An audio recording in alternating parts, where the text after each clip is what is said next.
them. Does anybody care? This planet's empty. I've seen no signs of life. Please don't tell me that the human race did not survive. There are no people in the future. There are no people. There are no people in the future. No people at all. There are no people in the future. Where did all my people go? There are no people in the future. Let me try my people call. Where are all my people?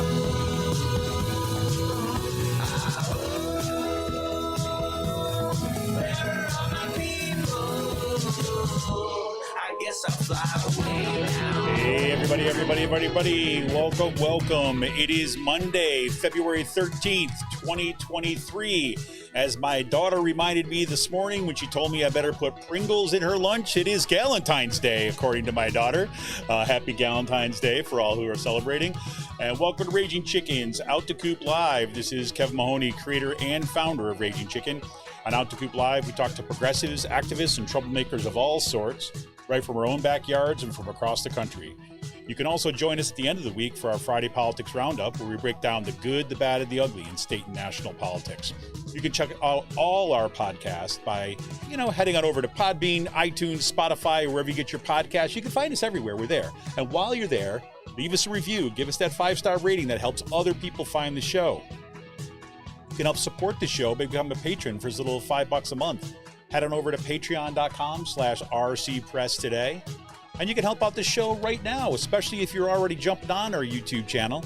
If you're there, smash that subscribe button, like the stream for this show, and hit that notification bell so you know every time that we go live. Welcome to all our live viewers tonight. Any questions you have, thoughts you may have, you throw them in tonight's chat. For more PA Progressive Talk, tune into the Rick Smith Show's live stream at 9 p.m. Eastern on his YouTube channel, Twitter, Facebook, wherever you get your streams, he's there. And you got to make sure you subscribe to his podcast as well. Head on over to thericksmithshow.com for the latest across all his platforms. And you got to check out the Sisters of the Night Caucus podcast. The amazing PA women stirring the political cauldron behind this podcast rock the house. And they know their bodies are buried.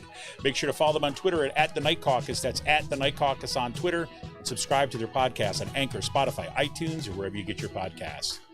And if you haven't heard, The Signal is a brand new podcast by the Bucks County Beacon.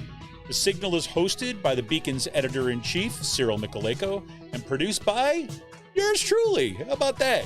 Twice a month, The Signal will shine a light on the right-wing extremist currents streaming through Bucks County and beyond. Cyril invites guests who can provide insight, analysis, and organization solutions so that we can steer the community toward calmer, saner, progressive roots. Right now, you can check out the Signal at buckscountybeacon.podbean.com. That is coming to every streaming platform that you could possibly imagine in the coming days, as soon as all those little technical not gremlins, you just got to go through and submit your podcast after you have one up and blah, blah, blah, blah, blah. So it takes a couple weeks to get that going. But do check it out right now, the buckscountybeacon.podbean.com. Check them out on their socials, and they'll post all that info. And attention all you gamers out there, the Game Inn, that's with 2 N's. The Game Inn is a Quakertown-based black family-owned gaming store.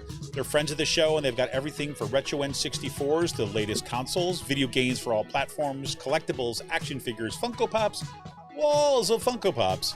And kids get A's. When kids get A's, when kids get A's, they get discounts. That just rocks. Come on, you got to go check them out. Head over to their Facebook page, follow them on Twitter at The Game In, that's with 2 N's. Got a question about a game, looking for something hard to get, shoot them a message or drop them an email at thegameinpa@gmail.com. Special shout out goes to Jonathan Mann, who wrote our intro song, There Are No People in the Future. Check out all his great stuff on his YouTube page and follow him on Twitter at SongADayman, that's with 2 N's, at SongADayman on Twitter. And yes, it is school board election season, which means we cannot let Paul Martino and his oligarch friends buy our schools and push extremist politics in our community. Raging Chicken has teamed up with Levelfield to launch a truly community-rooted PAC to invest in organizing, supporting local and statewide progressive candidates, and unmasking the toxic organizations injecting our communities with right-wing extremism. We're putting small dollar donations to work to beat back the power of big money. You can get more information and drop your donation at ragingchicken.levelfield.net. Well, I'll tell you, I'm very, very excited tonight because I welcome Alyssa Bowen back to the show tonight, which means, yes, you know it, it's Dark Money Night here at Raging Chicken, you bet. Alyssa is a senior researcher and managing editor for the progressive watchdog group True North Research. And tonight we'll be talking about her recent article in TruthOut called "The Right Has Expanded Its Dark Money Strategy for Dominating School Boards."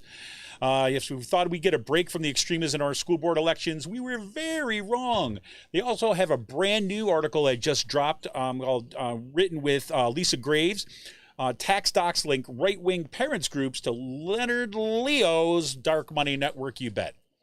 Alyssa received her PhD in history from the University of North Carolina, Chapel Hill in 2021 with an interest in fascism and anti-fascism, solidarity and social movements, immigration, exile, and transnational history. She has bylines in The Nation and in TruthOut, where she is a regular contributor. More of her public writing can be found on Truth North Research's website and on Substack. You can follow Alyssa on Twitter at Alyssa Ann Bowen. That's at Alyssa Ann Bowen on Twitter. We've got links to all her articles and how to find out more about the great work that's happening over at True North Research. Check out the links in our bio or head on to truenorthresearch.org for all the info. Alyssa, welcome to the show. Thank you so much. Oh, you got it. I guess I should welcome back to the show. You're kind of like, my go-to person here on Dark Money. I just noticed today, actually, in a month, it'll be like a year since the first time I was on. I was just seeing that. I was just looking back at the previous one. I'm like, oh man, God, look at this. We're going to have some kind of anniversary or something here. Yeah, exactly. That's our party. Exactly. Well, before we dive into the specifics of your article, which are so critical and have become increasingly more important as as I said in the intro there, that the craziness that's happening in our school boards is not going away. But can you let folks, especially for folks that are maybe new to the show, a little bit about True North Research and the kind of work that you all do over there? Yeah, absolutely. So True North Research, we're a progressive watchdog group, and we track dark money and special interests in politics. And we're headed by Lisa Graves, who has been a senior advisor in all three branches of the government. She's also the chair of the board at CMD, and she was co-founder of Documented, which is another sort of investigative watchdog group. And basically what we try to do is uncover the funding and influence of these ultra wealthy and corporate donors that are undermining our democracy. And that covers topics, from the Supreme Court, like we'll probably talk about today, also state courts, USPS, even to the local school boards. Yeah, 100%. And I think that, it's funny. It's like, this is the kind of research that becomes the necessary kind of work or the necessary information that we need on the ground, especially as, nobody locally has the resources to uncover all these networks. I mean, and so thank God for the work that you're doing. And we've talked about this, on the show how many times now about our local school districts here in Bucks County have really gone off the rails. They've been infiltrated by everything from QAnon to, Moms for Liberty to the Proud Boys have all been showing up. And now, the focus is, well known on Central Bucks School District, where, that's been written up in the New Yorker, that's appeared on kind of NPR, and that's, that's gotten a lot of press, but also my school district in Penridge. And now we find out that just this week we have, this is expanding over into, well, it's been around for a bit over in Berks County, the Kutztown area school district, which are just censoring a book on climate change. We're finding it showing up in Souderton and some of these other districts too as well. So it just seems so essential that you're doing this work. Thank you so much. Yeah, and we try. We're a very small group, but we try as best as we can to elevate the voices of people on the ground who live in these communities that are being attacked too, because they're the real heroes doing the necessary work and facing the risks. Honestly, you hear about local parents who are actually combating these right-wing parents that are often like either they are local but they're always almost always backed by far-right dark money groups. And these parents are these parents fighting back. They're doing the hard work, and they're facing, they get doxxed, they get attacked, they get verbally abused by these groups. So Yeah, I just want to shout out to them and thank you, Kevin. I know you're one of them. Yeah, 100%. There's so many of these the folks that have been on the ground are really, it's impressive, the organizing work that's going on. It's and it can be a bit daunting when you realize that, the right wing has been organized, as you're talking about in some of these pieces, for decades. I mean, this has been a project that has been ongoing for a long time. And they've got, when you got one person at the top who can just kind of like, send out, millions and billions of dollars behind a particular project, that's a very efficient model to undermine democracy. Yeah.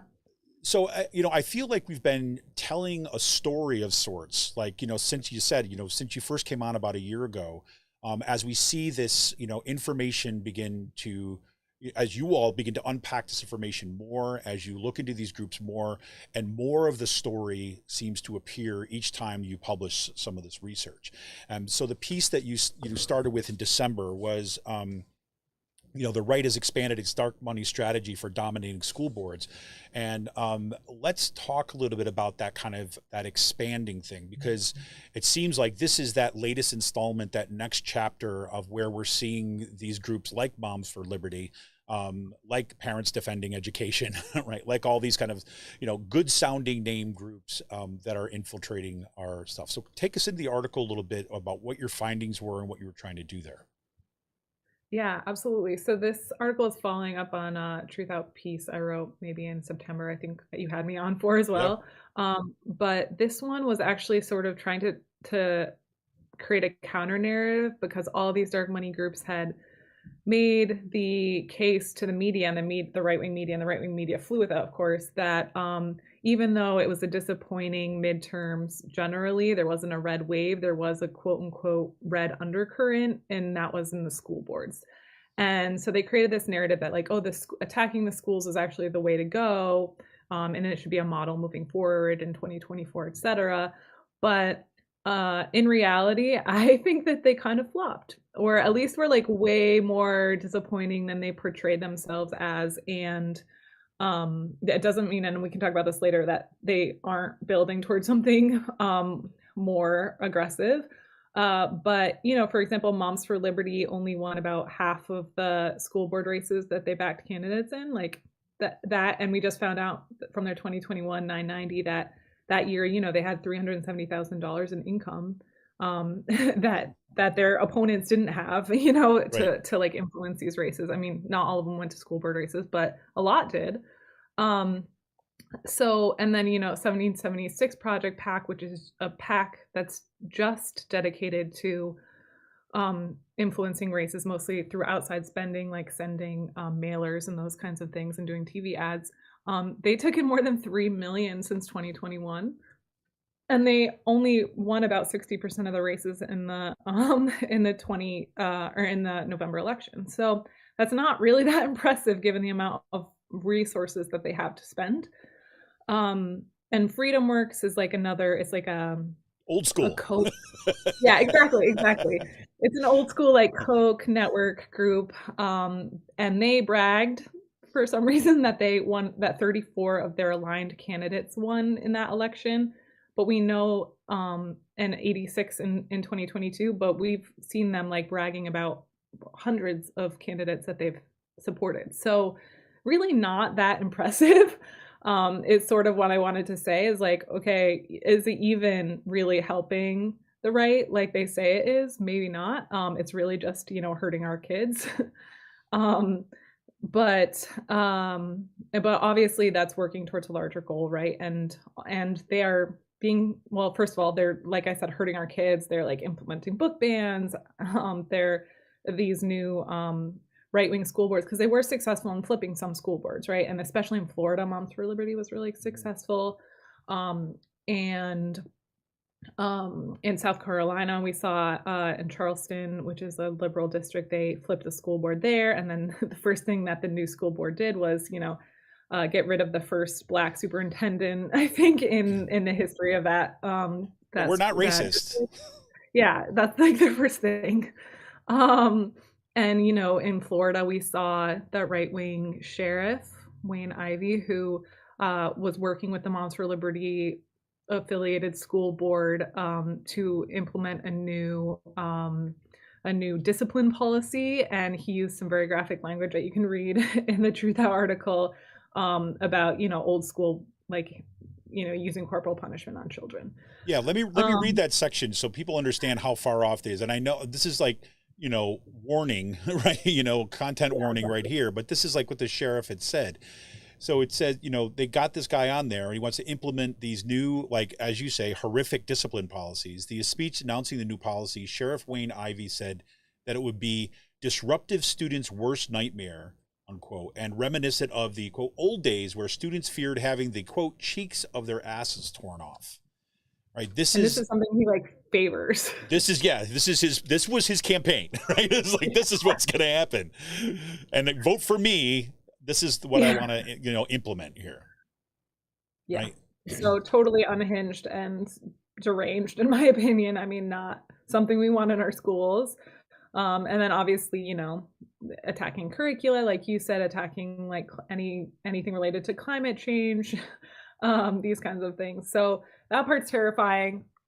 And also they're building infrastructure, which I tried to point out in my piece too. I mean, Moms for Liberty has some local PACs that, alongside there are local right-wing actors, like you have Paul Martino, who are ultra wealthy, invested in turning the schools to the right.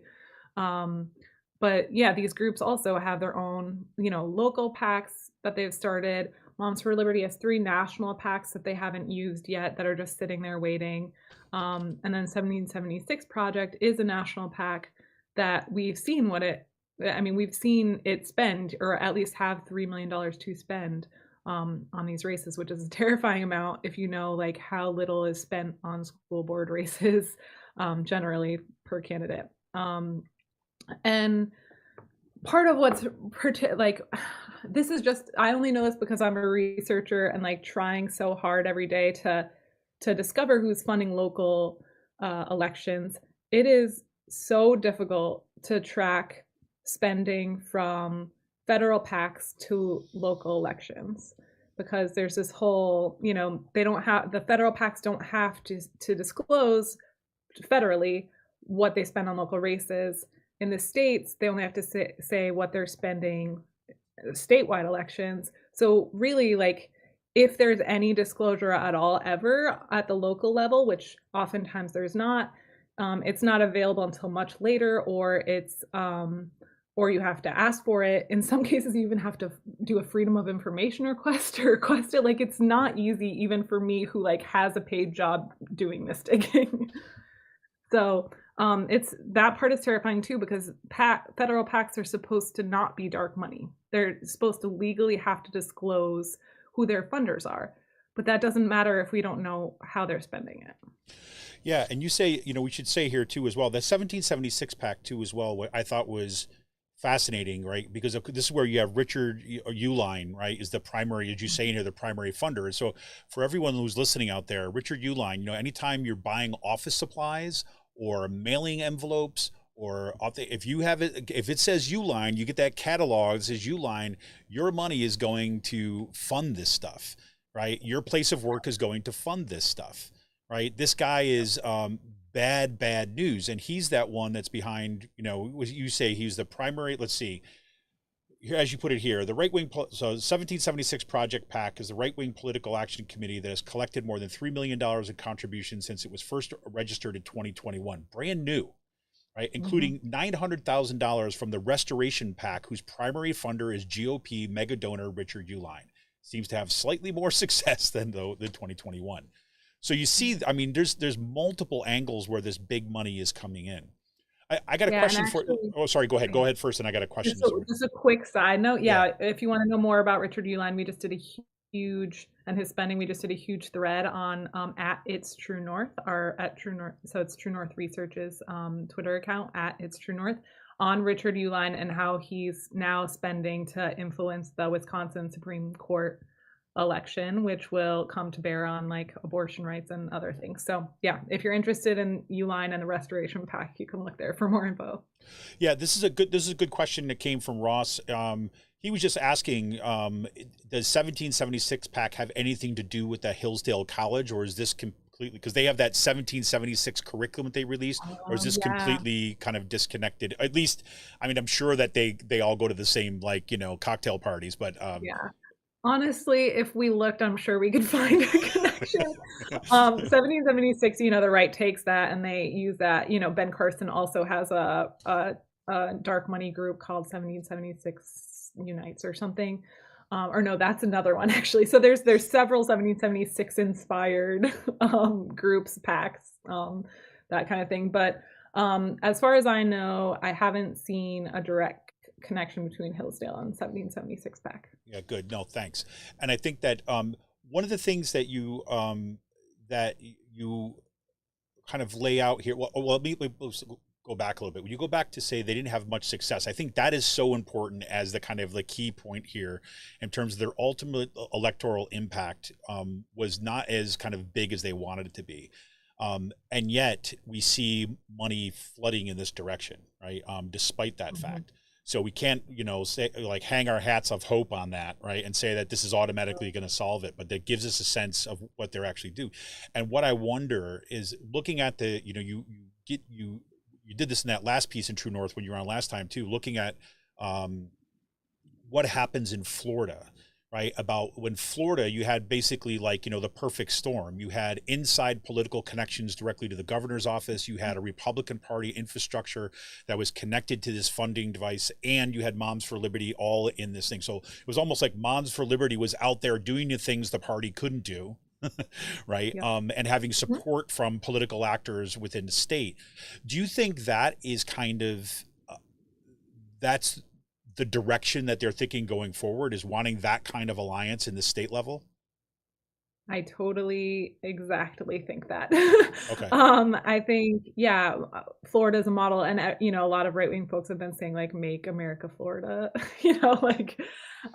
So I think, but I think that's certainly true for looking at Florida as a model for how to use schools as a way to like manufacture outrage and like create more support for the right statewide.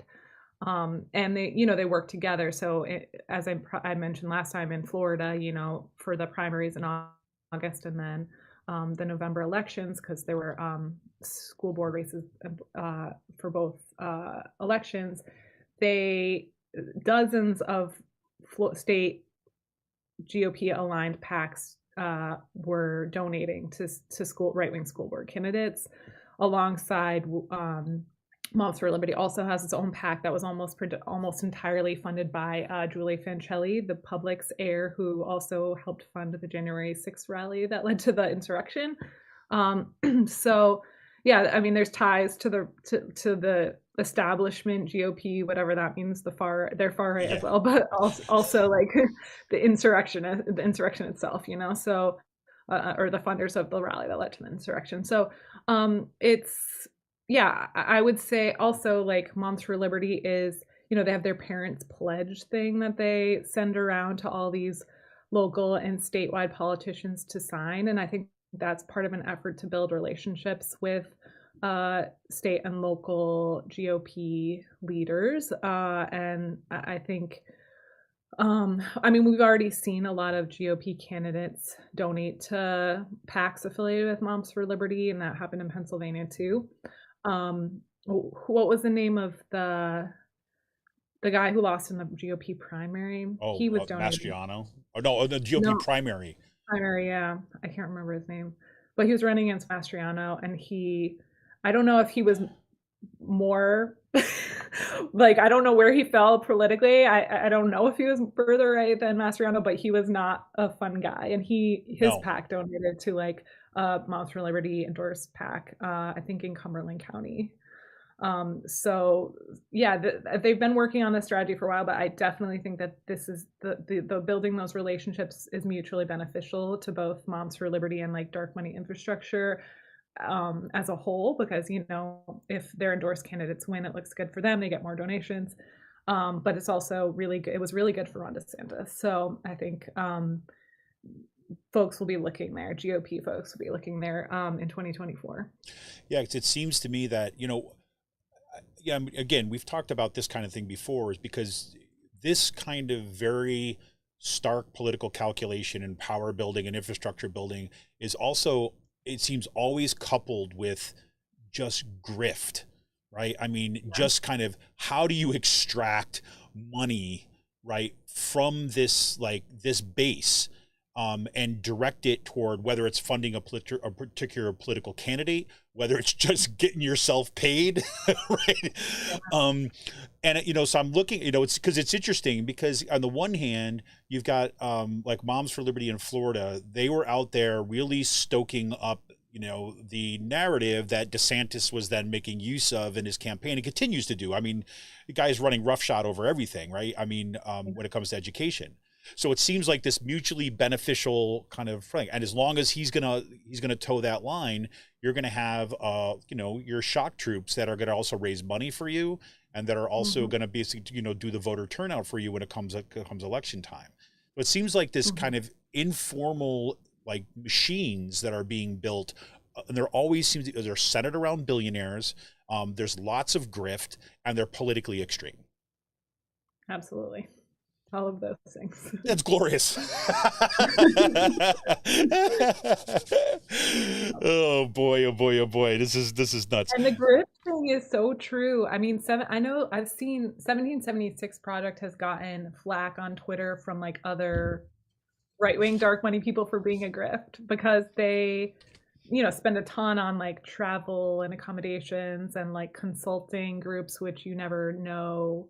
You know, some of that can be legit and like legit in its sketchiness in terms of like their funding ads on issues, they say, like issue ads, which it doesn't help a certain candidate, but you know, says parental rights, which we just know means right-wing rights.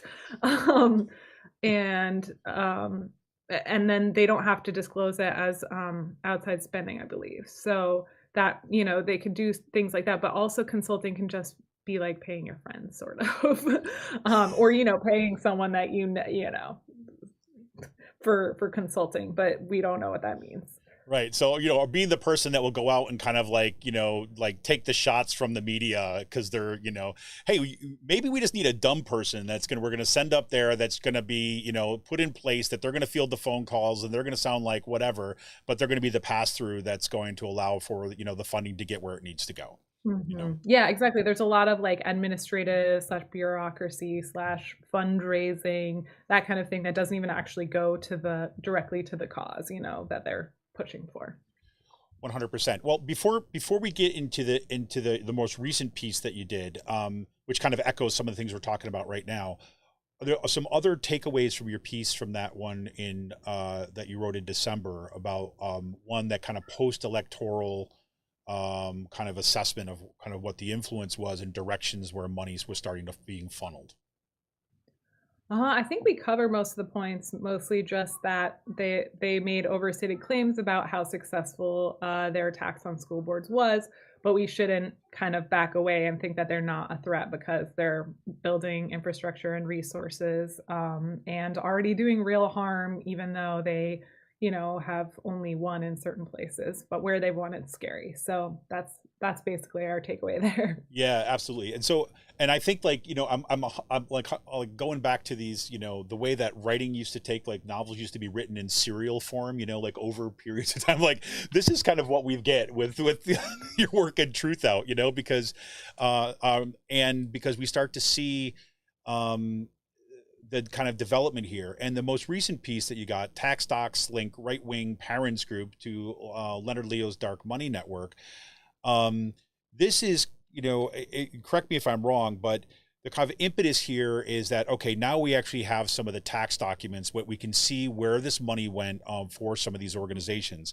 And front and center of this is this organization called Parents Defending Education. Now, we've talked about them on the show before. I think they're ones that they don't get the same kind of traction in the media or attention, say like someone like Moms for Liberty, who's showing up at school boards meetings yelling at people, and yet they seem to be really influential and important players to understand what's going on here. So talk us through this. You know, here you got these kind of new documents that come in. We're seeing this organization. What's the takeaways here that we should be digging into? Yeah, so parents defending education, you're totally spot on that I think they don't get as much attention as Moms for Liberty, and I think that's by design. I think they try to build themselves as more moderate and oriented towards the legal system.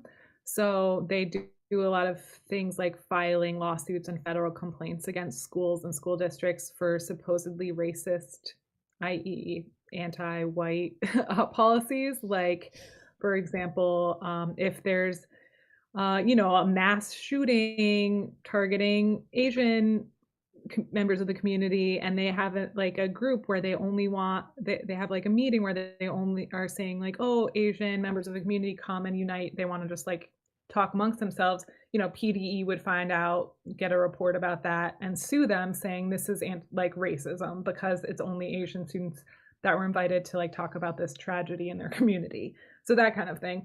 And they've done that around the country. And they bill themselves, like all these other groups, as, a concerned parents groups. And they've been, portrayed that way in right-wing media a lot. But, they have, we've known for a long time, especially thanks to Maurice Cunningham, who studies dark money and education, that Nikki Neely has longstanding ties to the Koch network, the network of billionaire oil mogul Charles Koch.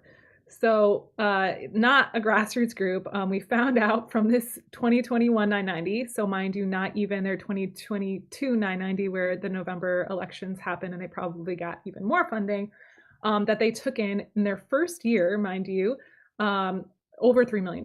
This blew my mind. And it's this a nonprofit group. So like, what nonprofit takes in $3 million in its first year? Not many, I would say. So concerned parents, maybe, but also like very well connected. And none of this, like 1% or so was like from membership dues. So actual parents on the ground, like paying membership dues, 80,000 out of like the almost 3.2 million. And then it also showed that Nikki Neely, the executive director of PDE, took in, how much was it? It was like 125 plus this huge bonus that was 50% of her salary. So, she took in almost $200,000. That, and then the second in line, made $118,000. So they're taking in these like not paltry sums. Right. And so that's the first big finding, is like something we already knew, but this verified, is that this isn't just a ragtag group of concerned parents who are just issuing FOIA requests willy-nilly. They're experienced right-wing operatives who make a lot of money and spend a lot of money influencing the direction of our schools. And then the second thing that I thought was probably more groundbreaking was that this group it's not just Koch tied, it's really tied to this operative, Leonard Leo, who's this religious right guy who is co-chair of the Federalist Society, like this group that's almost single-handedly like turned the legal profession to the right and our judicial system to the right. That's been one of Leonard Leo's main aims, is to turn our judicial system to the right, and he largely had succeeded. And Roe was just like one of many instances or one piece of evidence that that's the case. And we'll be seeing a lot more of that in this next Supreme Court term. Yay! Yay! Yeah. I mean, like, he was the guy, right? I mean, we've gone over this once before. Like, he was the guy who basically was like handed Trump that list of, here's your Supreme Court justices that you have to choose from. That was the Federal Society list that he helped fund, and and he's been at it for a long time. I mean, I think we talked about at one point where we're finally his name is finally starting to get into the mainstream news now because of his influence in the Trump administration. But by then, he's already had like 20 years or something like this of building and infiltrating, or not infiltrating, I shouldn't say, but building out that conservative right wing kind of judiciary. It's pretty stellar, and the numbers here were just kind of remarkable, just in terms of the kind of money that is being kind of mustered behind these projects. Yeah, exactly. Yeah. So, yeah, Leonard Leo, as you said, he handpicked the list of Supreme Court nominees from which Trump then picked 3, making our Supreme Court dominated by the far right.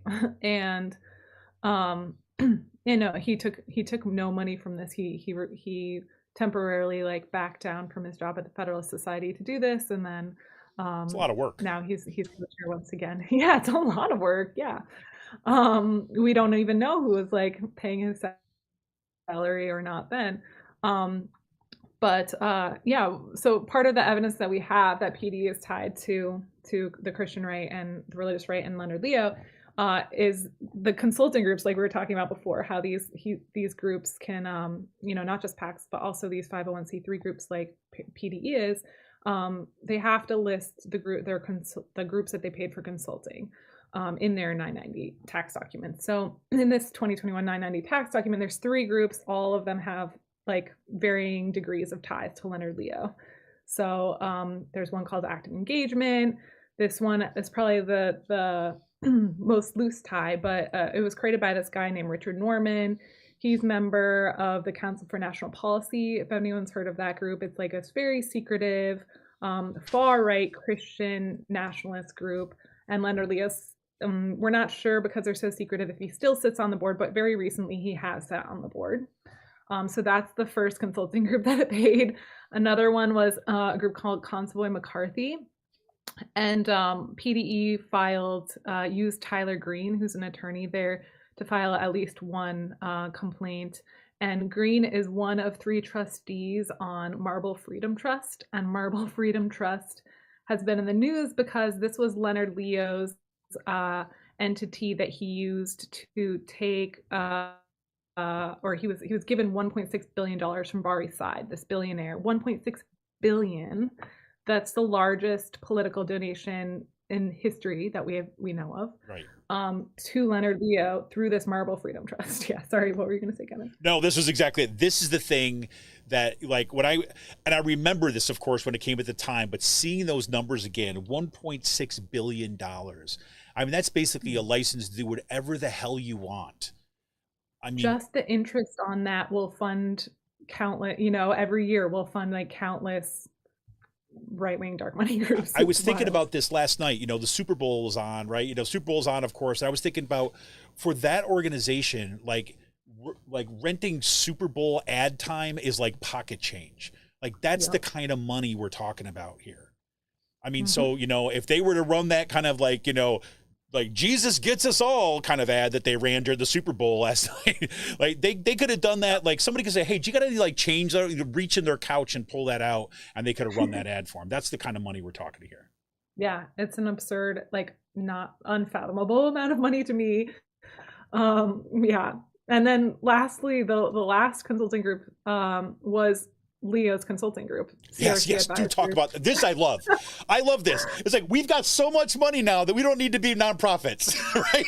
It's like, that blew my mind. Yeah. Can we just, okay, sorry, I mean to get it like, to throw us off, but this just blew my mind, like just saying like, okay, enough of this nonprofit stuff. Time to kind of like, this is like the mob. Like once it establishes and washes all its money, right, and then establishes a legitimate business, right, and then kind of moves on from there. I mean, that's what I was reminded of. I'm like, holy shit, this is the model of the mob. It's like you do all this stuff behind the scenes. You have your kind of shell companies. You kind of manipulate everything behind the scenes, and then you establish that thing so that you can pass on to your children, right, and then it's all washed and clean. Blew my mind.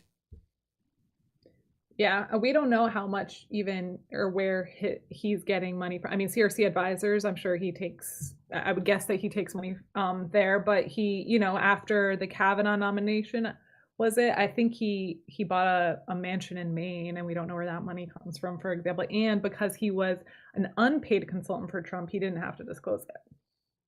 Beautiful. And now this is just because I ran over you on this one. So, but it's like, this is the CRC Advisors. That's the name of the for-profit group, right? That the consulting firm that he's got. Yeah, exactly. Yeah, it used to go by something else, but now after the success with all the Supreme Court justices, he kind of like co-founded this group. This group existed before, but they kind of remade it. And CRC Advisors, one of the big things it does is it advises big donors on who to fund. So it's likely the case that for many of these groups that list CRC Advisors as a consulting group, that they are paid to like find match donors with these dark money groups. So that could be what he was doing there for PDE, is matching like Fafari donors to them. So that's, yeah, and I imagine that as a private kind of for-profit company too, as well. Of course, they're not kind of bound by the same kind of regulations and disclosures than they would be if they were a nonprofit, right? Yeah, they don't have to file tax documents, as far as I know. I mean, they're listed on the 990s for the groups that they consult, but I don't think they have to themselves file anything. Wow. Man, that's good work if you can get it, I'll tell you. It's pretty amazing. Well, one of the things that I have these notes as I was going through these articles, and again, one of the things that I love about the work that you do and you do at True North, is you start to look at, say, the how do I put this, the kind of the multifaceted approach that some of these groups are taking. So it's not just one group doing this one thing. And, one of the things that I thought was so important, this is what I want everybody else out who's listening to hear this too as well, about the focus on parents defending education in the beginning, is because you make this, again, you're talking to Morris Cunningham. So and by the way, everybody, if you're want to have more from Morris Cunningham, that is going to be the next show on the Beacon, the Bucks County Beacon's The Signal, and that will be released on Wednesday. So you get to hear us. We did a fantastic interview with Morris Cunningham on exactly this stuff. And it's kind of like great. You see, like, his work cited here. He was citing True North research. It's super. It was wonderful. But one of the things that you kind of talk about here is that one of the things that parents defending education do, and you mentioned this at the beginning, is they tend to file lawsuits. Right. And the game there is very much as, if you can file lawsuits and cost the schools money. All I could think of is going back to Naomi Klein's The Shock Doctrine, right? The idea is that you kind of force an economic crisis, if you will, on the school districts who've been already victims of 40 years of defunding, kind of under, the neoliberal kind of logic of kind of, defunding the public. And now you have this organization with all sorts of money to spend that they don't even need to have, they don't need to care if they win or not. They can just go in and file these lawsuits and cost tons of money to these school districts. And it advances their agenda, right? Because then the schools are kind of less capable in order to fight back, and it goes on and on. So in addition to having, you have these Moms for Liberty groups that are, like I was saying before, like these shock troops that are showing up with all their kind of cultural warfare stuff. You've got this legal arm that is attacking really the financial infrastructure of the school districts. And it's all geared toward, as you say in these pieces, a long-term agenda towards defunding public education, right? Or at the very least, defunding the part of, or let's say, reapportioning or redistributing the money that goes into public education to private entities. So can you talk a little bit about that as how you see that kind of agenda and this work? Because I think I look at it as we're moving forward, and I am always haunted by one of the things that Paul Martino said at a school board meeting last year when he was during the Central Bucks fights that were happening here, is that he called out two members of the board who were Democrats that got supported by the teachers union. He called them out and basically said that they should recuse themselves from the board in upcoming teachers' contract negotiations because they received money from the teachers union. How freaking whatever. It's hypocrisy and shame does not matter here, obviously, to these people. But what that said to me, that was a signal to me, is okay, they've got the eyes on the prize, right? They're going after teachers' power, and they're going after, just like they did in Wisconsin with public sector unions, right? In 2010, going after these kind of infrastructure from these multiple angles. One, the curriculum. Two, grooming our kids, going after teachers, both in terms of what they're quote unquote doing to our kids, but also their infrastructure. So can you talk about, put that in that picture that you see this feeding into? Because all of these characters, right? That's what their hobby horse is. Yes, absolutely. I would just say there, we've talked about this before, but there are groups that have existed for a long time, especially within the Koch network, that have been targeting public schools and want to entirely, do away with public schools. They want to abolish public schools. And a lot of these groups now are not shy to even say, we want to abolish the Department of Ed, like Betsy DeVos said at the Moms for Liberty conference this summer. So there are longstanding groups, but then it was shock doctrine, actually, that in 2020, like the pandemic caused all these groups to start attacking public schools and teachers unions, and COVID, mitigation measures, masking and that kind of thing. But COVID was just an excuse to kind of target schools and try to defund them, essentially. And we had all these groups pop up too after the quote critical race theory scare that is manufactured by another dark money agent, Christopher Rufo. You have all these groups popping up tied to Charles Koch, Betsy DeVos, now the Christian right too, because the Christian right doesn't like public education any more than like the far right libertarians that want to do away with public education. So really, these attacks on critical race theory, the pushing,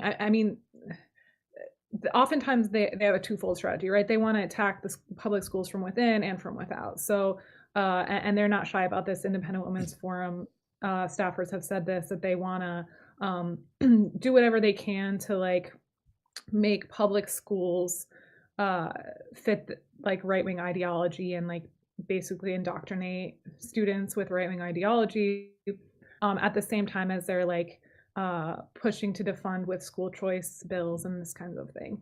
So and we're seeing unprecedented levels of school choice bills across the country in the state and at the state level. So these groups are all these groups have sort of the same goal, and it's to undermine public education. And part of that is attacking teachers unions. It's attacking curricula. It's attacking the amount of money that schools get. It's really all part of the strategy. Well, there you have it. So we've got our work cut out for us, I guess. Well, we all do indeed. And I could go on and on, and I won't at this point, because we're going to be back here probably in no time, Elephant Flat, talking about the next chapter and what goes on here. So before I let you go tonight, Alyssa, are there, two things, I guess. The first thing are, people listening to this, hearing about some of these new reports and stuff, is there something you want to leave them with, right? Number two. And then number two is, where can they go to find out more information? We'll have some links in the show notes, but things that you think that would be good resources for them to check out, to kind of learn more about this and maybe get connected to the resources they need. Yeah. I don't know. I don't want to leave everyone in despair. Like I said, I think that these groups were more trying to sell the success of their attacks on schools for the midterm elections to their donors and to the public, but they weren't really successful. And people, polls show still that that parents really trust their public school teachers.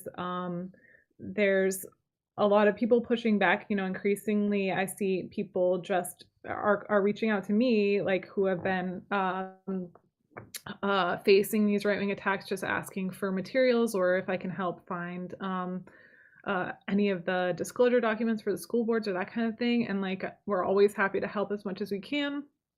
The other thing I would say, just like if you want to follow groups tracking dark money, do that. We're True North Research. You can find us on Twitter at It's True North, on our website, truenorthresearch.org. You can follow me on Twitter at Alyssa Ann Bowen. There's other awesome groups doing a lot of important work. Documented, Center for Media and Democracy. There's Heal Together is really amazing. They do a lot with attacks on like Black experiences in civil rights curriculum. There's Judd Legum's Popular Info Substack. There's really a lot of resources that you could find. Maurice Cunningham also just came out with a really great guide to some of these dark money groups, and it includes not just like excuse me, the right-wing dark money groups, but also sort of neoliberal groups that are funded by like liberal school privatizers as well. So that's a really good resource. Yeah, and get involved. Like, don't be scared to go to the school board meetings, because they're not. 100%. And I think that, we're seeing that more and more. I have to say, it's like, I learned so much from the folks that are able to go to every single board, like school board meeting. There's a growing and fantastic network of people reporting back, right, and making those school board meetings public. I know in the Palisades School District, not too far from here, for example, Amy Connect has been on talking about this. They pushed this initiative to make sure that all the school board meetings were going to be live streamed, right? Because they weren't up until that point. So making sure that everyone had access to this stuff and the video is going to be available. Little things like that, where you're kind of making small steps together as a community, I think have just been doing tremendous work. And I know to seeing the movements that are happening around me, just around our school district, have been impressive to see the work they've been able to do. And I think that is the work, right? I mean, totally. And amplifying that too is something, 100%. And just like Alyssa said too, as well, not to leave everybody in despair, is that, one of the reasons why I want to have Alyssa on to talk about this stuff, why we have a focus on some of the dark money and stuff, is not to basically make things seem insurmountable, but is to recognize the strategies and tactics when they appear. Because I know that I can't tell you how many times I've heard from people is like, well, we showed up at this meeting and there were these people talking like, things I have never heard people say these things before. I don't know what they're talking about. And it appears, a lot of folks we confronted for the first time, and it seems like it's just random and local. But to realize that, no, we can recognize this discourse, the language at which it's come from, and there's a playbook. And the better we can recognize the playbook, I think the better we're positioned to kind of be on the offense and not on the defense. So I appreciate that. And you could plug your PAC too. Like if you have that capacity to start a local PAC, just like Kevin did, I would say go for it. 100%. Like, again, that was the whole idea. I look, and here's the kind of thing too, is like we have these mechanisms and these levers that are there, right? That we need to utilize too, as well. As when when Levelfield first kind of got in touch with me and was kind of looking for this, I was like, like anybody on the progressive side, you get very skeptical about anybody who's contacting you about stuff like this. But the more we talked, the more we kind of looked into this stuff and thinking about, how might we, really help channel small dollar donations. But, that doesn't mean we need to reproduce their playbook, right? It means that we invest in the things that are going to help build our community, right? And that organizing. And this is the year, we've slowly started to build that up for this year, right? This is the school board election year, right? Not to sink the money into the, to the, Democratic candidate that's, going for Congress, but rather to like invest it in what's happening with the, local organizing and school board. So 100%. Alyssa, thank you so much for taking the time out tonight. I always love having you on. I always appreciate what you're kind of, bringing to this fight.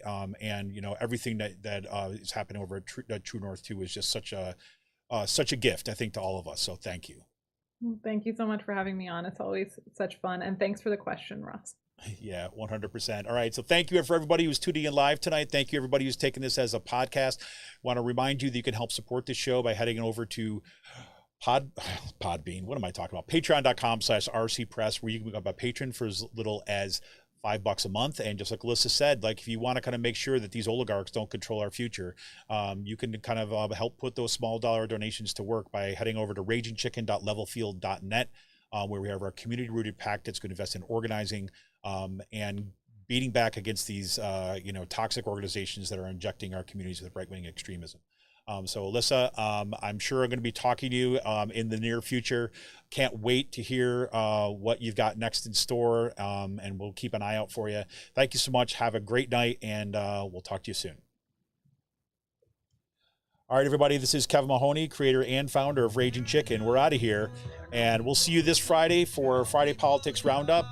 We got a couple irons in the fire for next week. I'll let you know as soon as I can about who we're going to have on the show in the next few weeks. Got some good ones coming up. Talk to you soon. See ya!